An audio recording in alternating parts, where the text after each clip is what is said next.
So Galileo in 1615 goes to Rome, and he writes a letter to an ageing relative of the Grand Duke of Tuscany, Christina, and he argues that there's nothing wrong with heliocentrism and that the Catholic Church should learn to love it if they only understand mathematics properly. And what he argues is that we should assume that Moses and others accommodated their discourse to the perceptual faculties of the vulgar. And in a sense, what Galileo is doing there is he's suggesting that people like himself can tell divines, the senior members of the Catholic Church, how they should go about doing their business. And people get very upset in Rome, in the Vatican, in the powerhouse of the Catholic Church.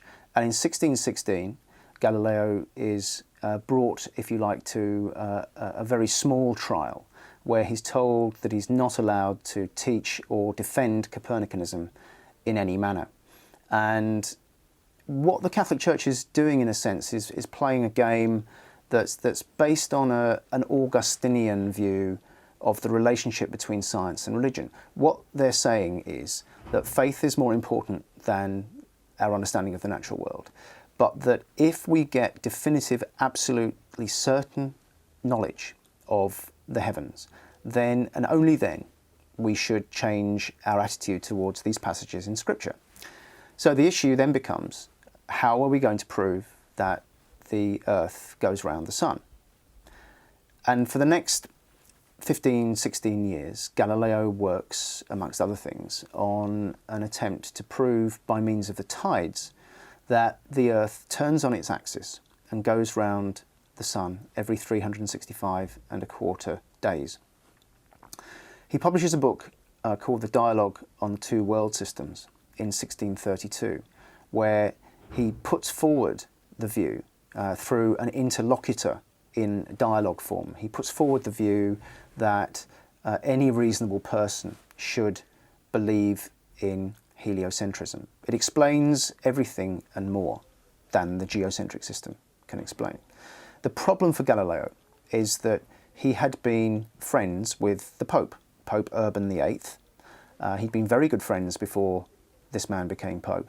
And in the lead up to the publication of this book, the Pope suggests that Galileo put certain phrases into the book. The phrases are essentially those that stress the lack of knowledge that humans can have about the outside world.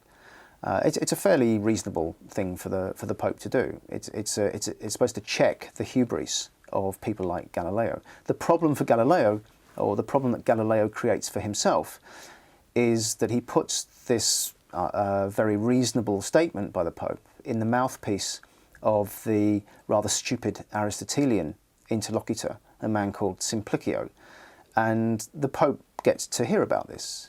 And the Pope, who is in some political problem of his own and is being pressed to stamp down on heretics in his territory, then turns his ire on Galileo.